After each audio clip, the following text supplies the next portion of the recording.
उकलाना पहुंचने पर स्वागत है। और सबसे पहले हम ये जानना चाहते हैं कि किसान संयुक्त मोर्चा द्वारा एक ऐलान किया गया था कि जो भी नेता गांव में या शहरों में आ रहे हैं कार्यक्रमों में उनका बहिष्कार किया जाए। तो कल 21 मार्च को यहां पर जेजेपी के विधायक बरवाड़ा से जोगीराम सिहाग आ रहे हैं और वो कार्यक्रम भी कर रहे हैं। इस पर आपका क्या कहना है?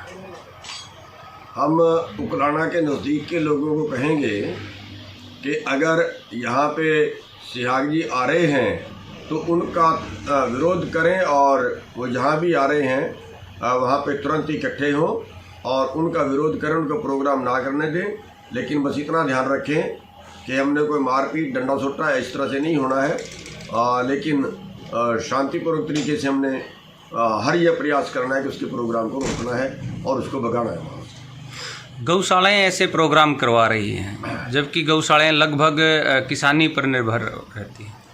देखिए, गौशालाओं में सारा जो तूड़ी है, चारा है या कुछ भी है वो किसानों से जाता है। और मैं गौशाला वालों से ये अनुरोध करूँगा कि ये बीजेपी वाले जो है इनसे गौशालाएं नहीं चलेंगी। ये तो बहाने से आ रहे हैं, बहाने से आ रहे हैं, बहाने ढूंढ रहे हैं, कहीं गुरुकुलों के माध्यम से, कहीं गौशालाओं के माध्यम से, ताकि किसान विरोध ना करें कि ये धार्मिक प्रोग्राम है, धार्मिक उसको बना दें। इस तरह से ये घुसना चाह रहे हैं जनता के अंदर, लेकिन जनता इनका विरोध कर रही है। मैं गौशाला वाले भाइयों से भी अनुरोध करूंगा कि गौशाला में जो भी भाई तूड़ी डालते हैं, चारा डालते हैं, वो सारा किसान भाई डालते हैं। दूसरे भी हैं, दूसरे भी सेवा करते हैं, लेकिन ये आंदोलन तो जो है ये तो देश का आंदोलन है, किसानों का भी है, दूसरे भाइयों का भी है। क्योंकि जहाँ पैदा करने वाला मार खाएगा वहाँ पे मोल खरीद के खाने वाले का उससे भी ज़्यादा नुकसान होगा। उसमें चाहे शहर के भाई हैं, गाँवों के भाई हैं, तो वो सारे मिल के विरोध करें। और गौशाला वाले भाइयों से अनुरोध है कि वो नेताओं को बुलाना बंद कर दें और उकलाना में भी जिन्होंने बुलाया है वो भी उसका प्रोग्राम रद्द कर दें, उसको ना आने दें। वो ज़्यादा अच्छा रहेगा, क्योंकि समाज के साथ रहना चाहिए, समाज से बाहर होके किसी को नहीं चलना चाहिए। तो मेरा गौशाला वालों से भी अनुरोध है कि ये प्रोग्राम सिहाग को जो बुला रहे हैं उसका ना बुलाएं। और लोगों से भी ये बेनती करूंगा कि इस पे तुरंत एक्शन लें, तुरंत वहाँ पे इकट्ठे हों और उसके प्रोग्राम को रोकें, उसको भगाएं वहाँ से। करें किसान आंदोलन की लगभग 115 दिन के करीब का आंदोलन हो चुका है और लगातार जिसमें महापंचायतें भी हुई और अब आप लोग बंगाल तक इसमें विजिट किया है। तो क्या निर्णायक फैसला इसमें? देखिए, निर्णायक फैसला तो ये है कि जब तक हम ये आंदोलन जीतेंगे, जिसके अलावा कोई चारा ही नहीं है, जीतने के अलावा कोई चारा ही नहीं है। मान लिया अगर आंदोलन नहीं होता और ऐसे लोग बैठ जाते हैं तो फिर ये मान के चलिए देश तो बिकेगा। तो क्या देश को बिकने दे देश की जनता? जो भी मेरी बात मेरे भाई सुन रहे हैं भाई, वो इस बात पे ध्यान दें कि क्या ये देश जब बिक जाएगा फिर ये भारत देश रह जाएगा या अडानिस्तान अंबानिस्तान बन जाएगा या हिंदुस्तान रहेगा? आज हालात सोचिए, 1 घंटे की आमदन 90 करोड़ है, 90 करोड़ 1 घंटे की, तो 1 दिन की कितनी बनी? 1 दिन में एक गांव को अंबानी मोल ले सकता है, सड़े जमीन सड़े मकानों के। 1 दिन में एक गांव को, तो वो तो फिर एक पूरा स्टेट खरीद लेगा। ये अडानी स्टेट होगा, वो अंबानी स्टेट होगा, ये फलाना स्टेट होगा। अरे भाई, फिर हिंदुस्तान कहाँ बचेगा? आप जिस सड़क पे निकलते हैं हर सड़क पे टैक्स है। इसका मतलब वो सड़क हिंदुस्तान की नहीं है, वो सड़क किसी व्यापारी की है। आज रेलवे व्यापारियों की है, आज हवाई अड्डे व्यापारियों के हैं, आज बंदरगाह व्यापारियों की है, आज बैंक व्यापारियों के हैं, आज कंपनियां व्यापारियों की है। फिर देश का क्या है? देश का क्या है? ये देश बिक रहा है, आप देख रहे हैं। क्यों देख रहे हैं? किसके भरोसे? आखिर कौन बचाएगा इस देश को जो आपने फिर आजाद कराया था? कुर्बानियां दे के क्यों मरे थे लोग? देखिए, आंदोलन नहीं है ये धर्मयुद्ध है। आंदोलन तो सरकार के खिलाफ होता है, सरकार सुनती है। आंदोलन तो ये होता है कि लोगों ने अपनी संख्या दिखा दी, सरकार मान गई।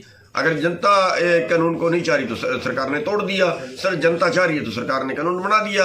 ये जनता का तो है ही नहीं। ये तो कारपोरेट के एजेंट बैठे हैं, ये तो कारपोरेट के क्लर्क बैठे हैं। पीछे कारपोरेट है, उसके क्लर्कों का राज है। और कारपोरेट के क्लर्कों का जब राज है तो कारपोरेट के क्लर्क कारपोरेट के कहने से ही मानेंगे। अब जब कारपोरेट के कहने से मानेंगे, कारपोरेट क्यों कहेगा? कारपोरेट तब कहेगा अगर कारपोरेट को ये लगेगा कि या तो तुम्हें डुबोएंगे, जैसे हमने कहा बानी अडानी का बाबा रामदेव का बहिष्कार करो, या तो तब मानेंगे, या कोई और इस तरह से हो कि ऐसा कानून देश के अंदर बन जाए, जनता ये लगे भी अब तो ये जनता तुम्हें भगाएगी यहाँ से, तुम्हें कारोबार करने ही नहीं देगी यहाँ, तब जाके वो मानेंगे।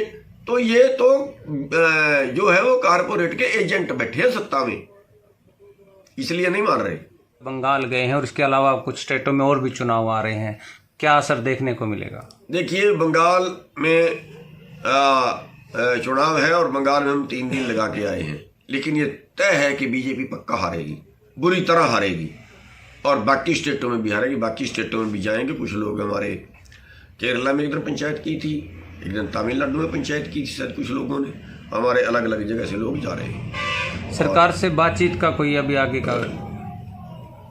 बातचीत सरकार नहीं करेगी, मेरे को नहीं लगता करेगी, क्योंकि सरकार जो है वो एमएसपी पे बात नहीं करना चाहती, यहाँ ज़्यादा चोट पहुँच रही है उसको। एमएसपी से तो जिस दिन हमने एमएसपी का नाम लिया और उसी दिन सरकार गुम हो गई, उसी दिन सरकार चुप हो गई, क्योंकि असलियत जो है वो एमएसपी से भागने के लिए ही इन्होंने ये कानून बनाए हैं। एमएसपी सरकार देना नहीं चाहती, और क्योंकि वर्ल्ड मार्केट में चली गई, शामिल हो गई हमारे देश की सरकार वर्ल्ड मार्केट में। शर्त है किसी देश की सरकार अपने देश के किसानों को वर्ल्ड मार्केट से ज़्यादा भाव नहीं दे सकती, और अब ये उससे भाग रहे हैं। और अगर हमें एमएसपी मिलता है 23 फसलों का, केवल 23 फसलों का, हमारी कीमत बढ़ती है 17 लाख करोड़ करीब, और अब हमें जो मिल रहा है वो मिल रहा है करीब 13 लाख करोड़। यानी अगर एमएसपी की शर्त हमारी मान जाती है तो इन तीनों कानूनों की कोई वैल्यू नहीं बचती। किसान आंदोलन कर रहे हैं सड़कों पर, कहीं बैंक कर्मी हैं तो कहीं LIC के कर्मी हैं, अलग अलग जुट होकर के सरकार के खिलाफ आंदोलन हो रहा है, क्या कहना है? हमारी हालत वो है, एक पिंजरे में 10 मुर्गे बंद हैं, एक ग्राहक आता है, दुकान वाला हाथ डालता है, एक मुर्गे को निकालता है, उसको काटता है, बेच देता है, 9 सोचते हैं हमारी जान तो बच गई, अगले बार दूसरे का नंबर आता है, बाकी 8 सोचते हैं हमारी जान बच गई। सबका नंबर आएगा, कोई आज कटेगा, कोई कल कटेगा, सब कटेंगे, सब कटेंगे। इसलिए क्या दलित, क्या दुकान वाले, क्या व्यापारी, क्या आड़ती, क्या मजदूर, क्या किसान, सब एक झंडे के नीचे बहुत जल्दी आ जाए, बहुत जल्दी आ जाए। दोबारा टाइम नहीं मिलना आने का, दोबारा आने का, बल बचेंगे नहीं, कुछ नहीं बचेगा इस देश के अंदर। मोल खरीद रहे हैं इस देश को, ये पूंजीपति लोग मोल खरीद रहे हैं, और जब वो देश को मोल खरीद लेंगे तो फिर आप क्या करोगे? कर्मचारियों को अलग निकालेंगे, छोटे व्यापारी को बड़ा व्यापारी खाएगा, छोटे दुकान वालों को मॉल वाले खाएंगे। अरे भाई, आज भुखमरी पे आगे हो, इकट्ठे हो जाओ सारे। लगता है फसल के टाइम में जिस प्रकार कहा जाता है कि किसान गांव चले आएंगे तो आंदोलन टूट जाएगा, कमज़ोर पड़ जाएगा। भैया मैं बता हटा ना, हमारी मजबूरी है, हम आंदोलन शौक में नहीं लड़ रहे, हम मजबूरी में लड़ रहे हैं। अगर कोई परिवार का मेंबर बीमार हो जाता है और उधर हमारी फसल भी पकी होती है तो हम दोनों काम करते हैं ना, बीमार का इलाज भी कराते हैं, फसल भी संभालते हैं। ऐसे ही आज हमारा जीवन बीमार हो गया है, आज हमारा रोजगार खतरे में है, वो हमें रोजगार बचाने के लिए लड़ना भी है और हमें अपनी फसल भी संभालनी है।